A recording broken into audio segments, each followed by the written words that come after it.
Welcome back to the Vibrant Soulful Wellness podcast. This is your podcast for ideas, practices, and strategies for living and working more vibrantly and soulfully. I'm Barrett, and I've spent years guiding individuals, groups, and workplaces toward higher well-being and greater fulfillment using tools of coaching, lifestyle medicine, habit change science, mindfulness, Ayurveda, and yoga. I'm glad you're here. In today's episode, we're going to be talking about dealing with the uncertainty that 2025 is bringing to our doorstep. So I first just want to say, hey, how are you doing this month? We're into the last week of January. There is lots of change on the national stage. There's a lot going on the world stage. What's going on for you? How are you doing in your corner of the world? Today's episode is about how we can ground ourselves, find calm, move forward, even have some fun when life is uncertain. So first of all, I just want to say, we know one certainty in life is that life is uncertain and unpredictable. Change is inevitable. And no, our bodies and our minds don't really like this fact. They don't like uncertainty. In fact, our bodies have evolved over hundreds of thousands of years with this drive towards keeping ourselves safe. And it's great that we have this nervous system that does its best to keep ourselves safe through whatever risks that we may perceive are in our environment. And whenever we come across something that feels risky or not good, body and brain engage the sympathetic nervous system, which is basically our stress response. It's our fight, flight, or flee system. And whenever this gets activated, signals are sent throughout the body that try to protect us. Our breathing changes, adrenaline and cortisol are released. And if indeed we are in danger's way, we can hopefully use this boost of adrenaline and cortisol to get ourselves to safety. But we know that this is meant to be a short-term thing. We are not meant to chronically be in this stress response state. And when we are over a period of time, that's when that uncertainty, that stress can begin to affect the physiology of our body and cause harm to our mental, emotional, and even physical well-being. We have as humans this strong negativity bias. Part of our bodies trying to protect us is that we've evolved to scan our surroundings for what is not good, what could go wrong, what has gone wrong in the past. And oftentimes when this happens, we fail to see what is actually going right. So we're going to talk about the tools, the strategies, the things that we can do to help us come back to a feeling of being grounded and calm when life is uncertain, and how we can work with our bodies and our physiology. And so I've got a handful of things that I do regularly, that I'm doing now, and I hope that can hopefully help you. You maybe know some of these ideas, and I look forward to hearing your ideas. The first one that I always come to is like, okay, when I feel that feeling of anxiety, life is uncertain, oh my gosh, what's going to happen? Remember, we have our breath. The breath has been our constant companion throughout our lifetime, and without our even noticing it, we are being breathed. And as we engage with our breath, we can invite our nervous system to settle and become regulated. So we can just start with doing that right now. Wherever you're seated comfortably, take a moment and soften your shoulders, relax your hands down to wherever they feel good. If you're in a place that's safe and you're comfortable doing so, you can close your eyes. If that doesn't feel good, you can soften your gaze. I'm going to close my eyes. And as we do this, we're just going to bring our awareness to the breath. Notice that your body is being breathed. Feel the way the breath is moving into your body. Through your nose. Feel the way the breath is flowing out. Breath is flowing in. Breath is flowing out. Let yourself experience the breath flowing in. Feel the way the breath moves in through your nostrils. The way it moves into your body. The way it moves into your lungs and down into your abdomen. And then experience the way the breath flows out. And as the breath flows out, feel the way your shoulders might drop a little bit. You might feel a sinking feeling as your pelvis releases, as your belly softens. Invite yourself to do that again. Feeling the way the breath moves in through your nose, into your chest, into your belly. And the way the breath moves out. And there's a settling quality. Feel the way the chest and the belly soften, shoulders can release. And you'll notice as we do this, that often the breath begins to deepen without our even trying to do so. In-breath becomes a little bit deeper. Exhale becomes a little longer. And as we notice this, we can cooperate with the breath, inviting a little bit deeper, more complete inhalation into your lungs and all the way down into your belly.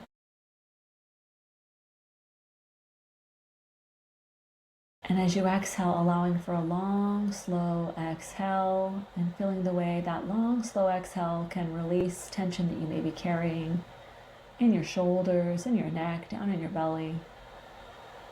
Invite yourself to take a deeper breath in and a long, slow breath out. Now, the magic of this, for the nervous system that is that long, slow breath out. Oftentimes when life has been hectic, we may be inhaling, but we may not be exhaling completely. The breath may feel like it is up high in the chest, and that we really haven't fully exhaled. When we invite ourselves to inhale deeply, and follow that with a long, slow, complete exhalation, this cues the body's parasympathetic nervous system, the opposite of the sympathetic nervous system, the opposite of the stress response. It activates your relaxation response. So just after a few rounds of breathing in this way, with that deeper breath in, and that longer, slower breath out, we may feel like, there's something that's eased. Maybe our chest softens a little bit, our belly softens, the face, the shoulders, even our eyes and jaw might soften. And that's a good thing. It means that we are on our way to coming back to equilibrium. Invite yourself to take another deep breath in here.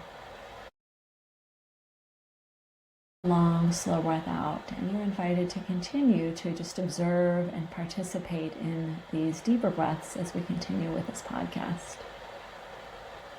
If you're ready to do so and you want to, you can slowly blink your eyes open. So breath is always something that can help us during uncertain times. So that's my sort of first thing that I'll move towards when life feels uncertain. And then that reminds me of the second, which is to take in the good. Yes, there is stuff that is very wrong, challenging, traumatic, difficult to bear in the world right now. And it's also true that there are good things going around all over as well. And even though we have this negativity bias and our brain is apt to look for what's wrong, we can counteract that by noticing and taking in the good wherever we can find it. We take it in via our senses. So there can be a good fact like, my friend just dropped me off a piece of coffee, or my friend just dropped me off a cup of coffee this morning. Look at the good news that just came in my inbox today. We got that grant. Or my son or daughter has a birthday this week. We turn those good facts into good experiences that we can take in when we employ our senses, which is inviting, when the friend brings you a cup of coffee, inviting yourself to pause, look at the friend, smile at them, thank them, have that feeling of warm, fuzzy feeling that, hey, there's good people in my life, and wow, the coffee tastes really good. If we're outside and it's a beautiful day and we see a sliver of blue sky, rather than just noticing it as a fact, we can take it in, look at the way the bare branches are there and the blue sky behind them, and maybe a little sparkle of sunshine if we're so lucky. Or if it's a rainy day, we might just notice the green moss on the trees and see how green it is. And invite our senses to linger with that, especially when we take in the good in nature. That can really help our sense of well-being. And whatever it is that's going on in your life, we can savor it. That is taking a good fact and turning it into a good experience by employing our senses, seeing, hearing, tasting, touching, smelling, and lingering with the experience for just a bit longer.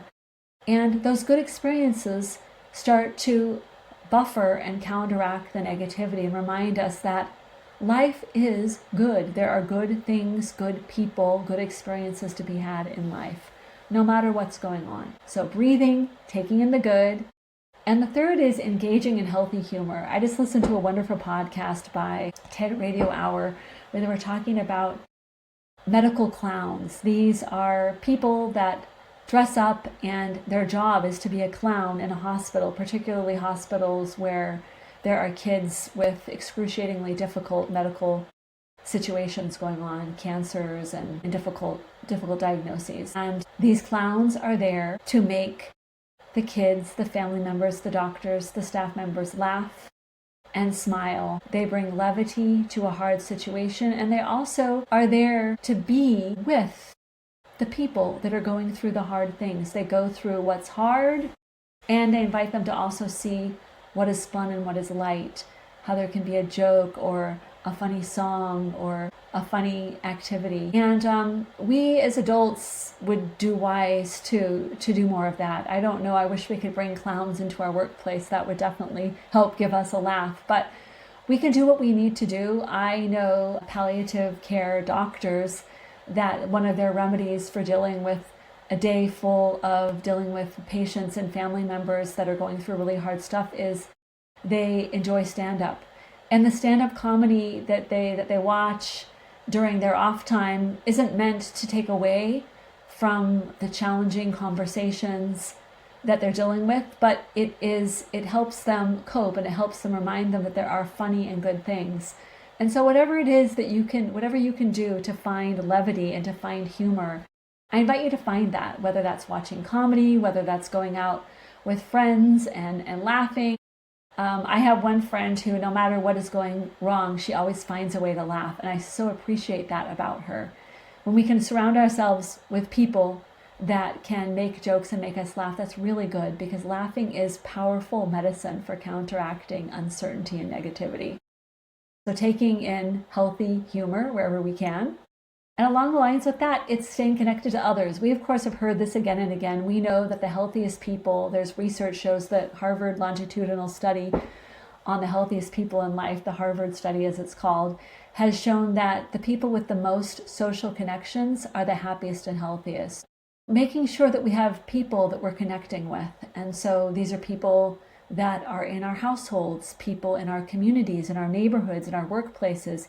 Even the conversations that we have when we're buying coffee or buying groceries, those conversations with those people who may not feel like they're your strong links in your life, but they may feel people that are feel like they're on the periphery, those interactions matter as well, because good relationships and healthy people that we interact with on a regular basis, these are stress regulators. And so figuring out how you can be with real people. And it even includes texting people. If you cannot see them in person, can you text them, have a conversation?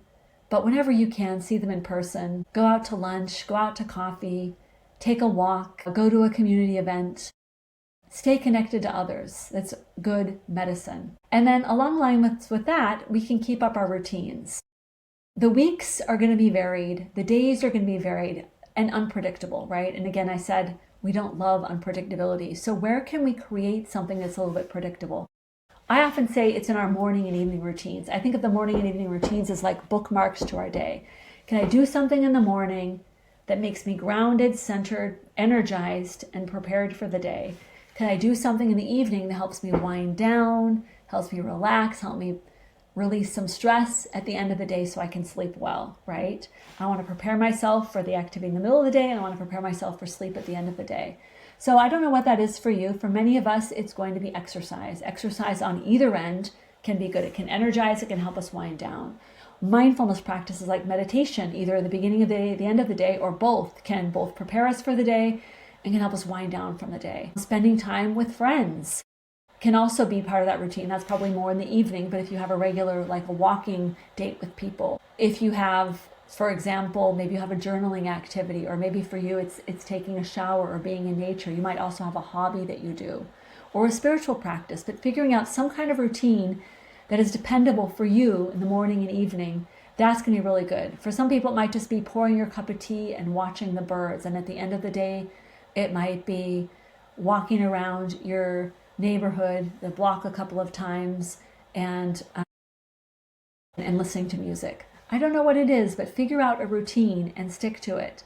And along with that routine we have self-care. Now, self-care is, yes, the things we do for ourselves, making sure that we're well fed, we are well rested, that we have exercised, all of those things. But it's also the people in our community that help take care of us. So we have helpers, there are community resources, there are healthcare providers, there are mental health support people, there are support groups.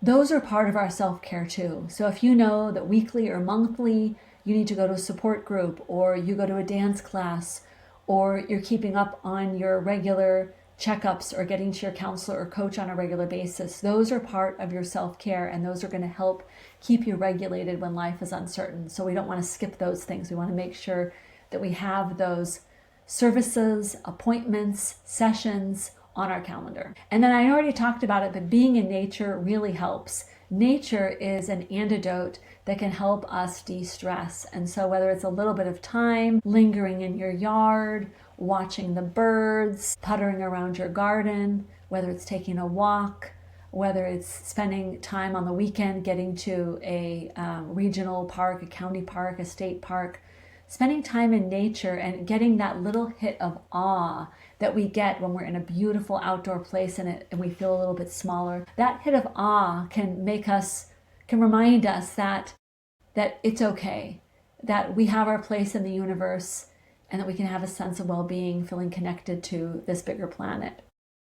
And then the last thing I would say is small acts of kindness. So we don't need to be there to do all of the things. If you feel called to be an activist in an organization, or part of what your job description is, acting on the bigger stage, whether it's the community stage or the world stage, fine.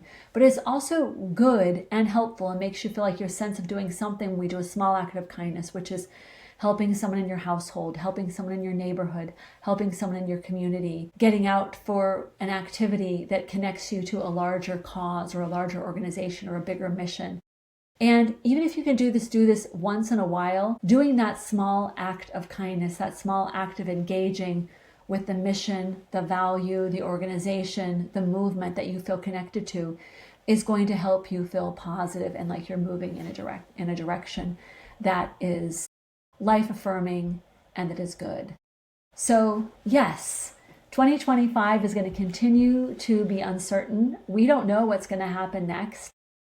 Been through a lot, right? Not too long ago, we went through another big time of uncertainty called the pandemic. And it was really hard. And yet we also became more resilient as individuals, as families, as communities. We're still building that resilience. And as we move into 2025, look and see which of these tools and tips and strategies you can do to help yourself find calm, find groundedness, move forward in a positive way. I look forward to hearing what your ideas are for the tools that help you navigate uncertain times. And I thank you for being here and listening to this podcast. If you liked this episode and you'd like to hear more episodes, please subscribe to the Vibrant Soulful Wellness podcast on Spotify. You can also head over to my website, www.vibrantsoulful.com, where you can join the weekly wellness newsletter. You can get links to these episodes and enjoy lots of other wellness resources. I appreciate you being here, and be vibrant, be soulful. I look forward to connecting with you again soon.